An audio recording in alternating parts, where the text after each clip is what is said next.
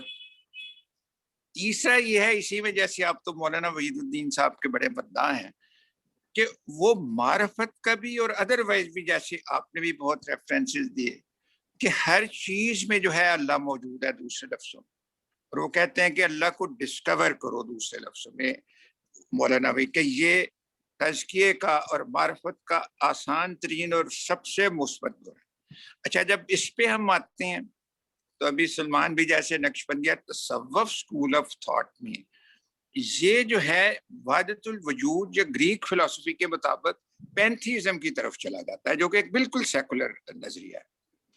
اب وحدت الوجود صوفیاؤں کا ایک بہت بڑا، جو کہ ڈاکٹر اسرار صاحب تو بہت خلاف بولتے تھے، اب مجدد الفسانی اس کو وحدت الشعور سے نگیٹ کرتے ہیں. تو پھر وہی اسٹینڈ کہ اگر وحدت الوجود صوفیاؤں کی طرف جاتے ہیں تو پھر اس کی نگیشن ہو جاتی. تو لہٰذا توحید خالص کو ہم کس معیار پہ لے کر کے کہ جی اللہ ایک ہے یا اللہ یکتا ہے، اللہ اکیلا ہے یا اللہ اس، یہ ذرا تھوڑا سا ایجوکیٹ کیجیے. ہم جسٹ کنفیوز کہ اس میں کہاں ہم جو ہے ہمارا مطلب ہے. بڑے علمی سوالات ہیں آپ کے، ماشاءاللہ. سب سے پہلے جو آپ کا سوال ہے احد اور واحد کے متعلق، یہ پیورلی ایک گرامر کا مسئلہ ہے. احد اور واحد دونوں کا ایک ہی معنی ہے، لیکن ان کا جو استعمال جب عبارت میں ہوتا ہے تو اس میں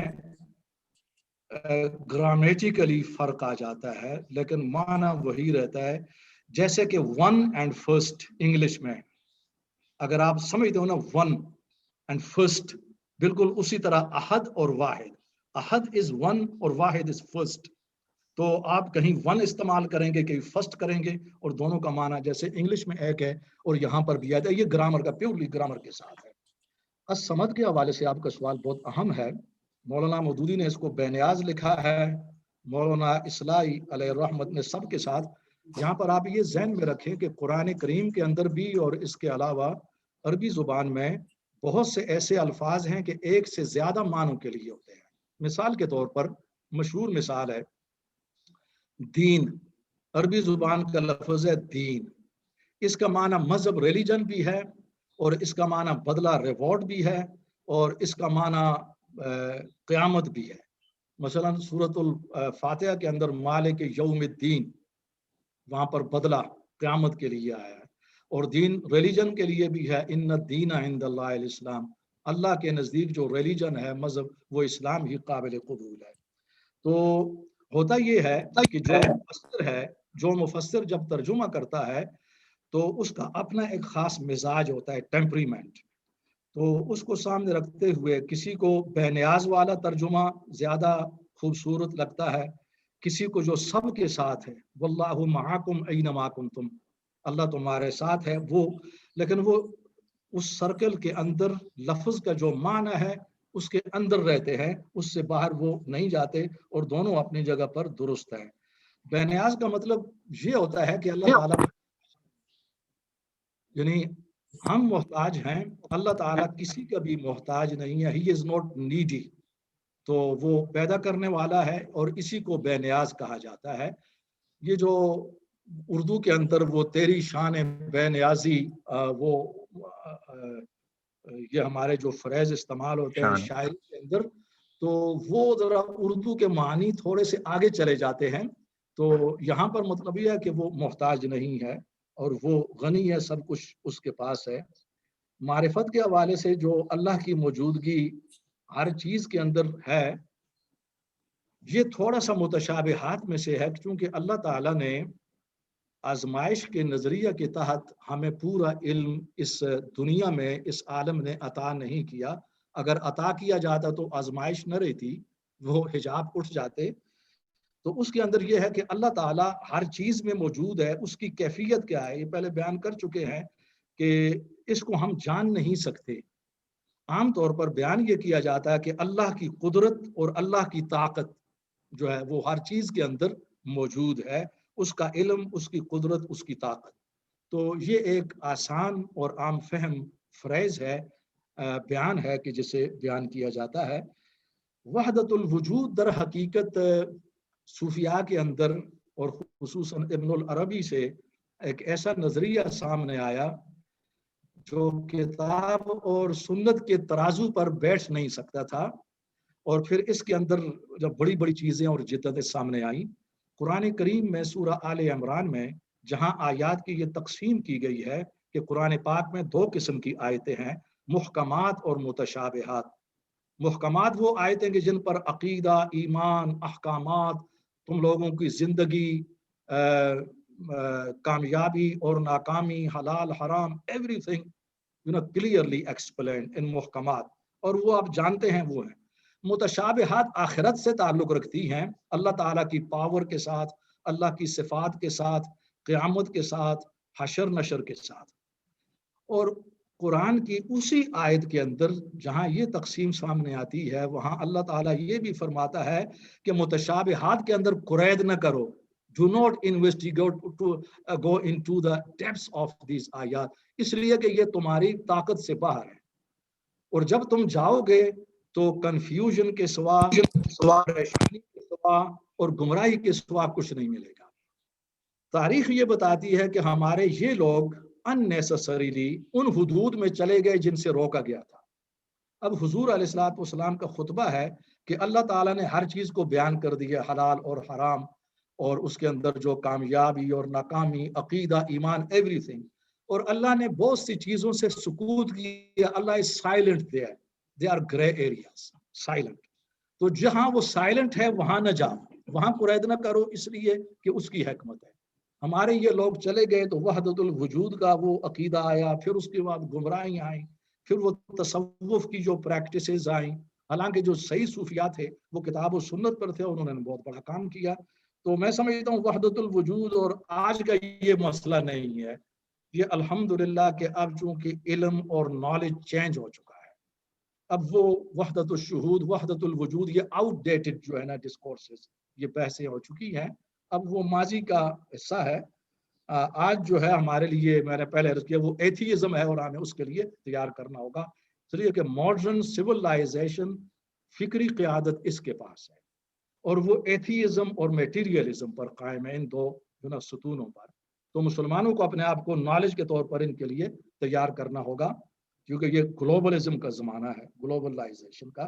تو وحدت الوجود، یہ نظریات اور بھی جو اشراقی نظریات تھے، وہ لوگ غلط راستے پر چلے گئے جہاں سے ان کو روکا گیا تھا. میں تسلیم کرتا ہوں، میں بڑے بڑے لوگ تھے. ابن العربی تو اتنا بڑا پڑھا لکھا، سب سے بڑا مفسر یہ تھا، اور 80 سے زیادہ اس نے بڑی بڑی جلدیں اس زمانے میں قرآن کی تفسیر پر لکھی، بڑا عمدہ کام کیا. لیکن ہمیں وحدت الوجود سے اس لحاظ سے اختلاف ہے، اور ڈاکٹر اسرار کی تنقید بجا ہے.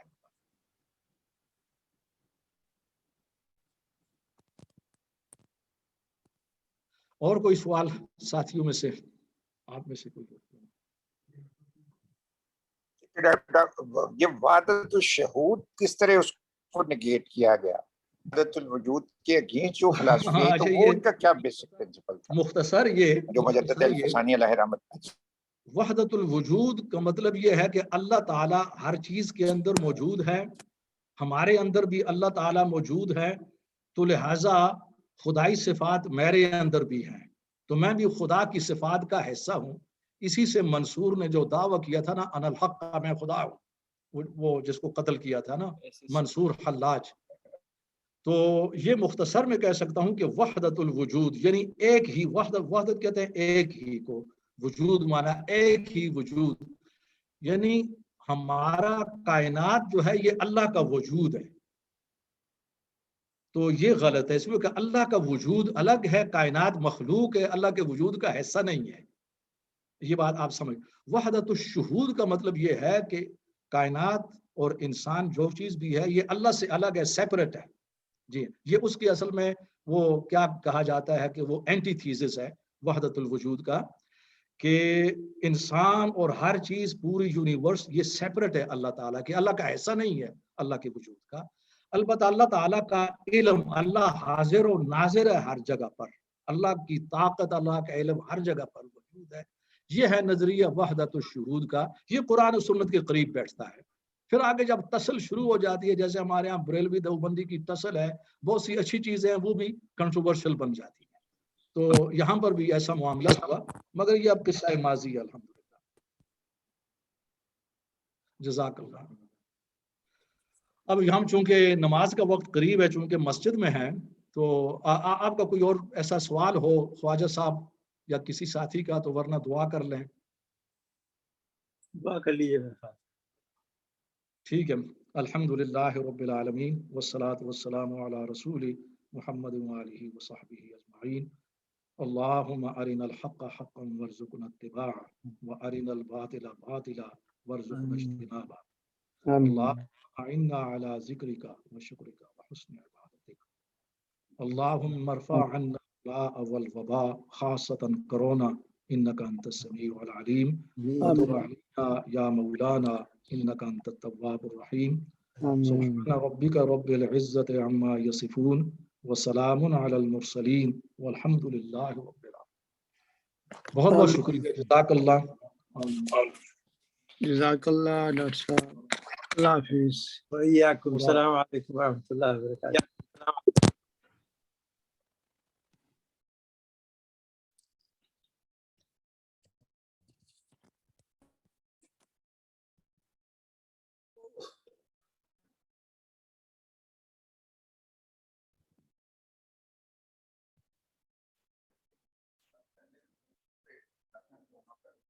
یہ جو ہے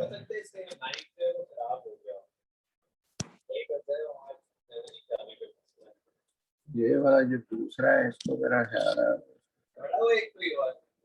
نہیں، یہ والا جو ہے یہ کا بھی ہے، یہ دونوں کا ہے۔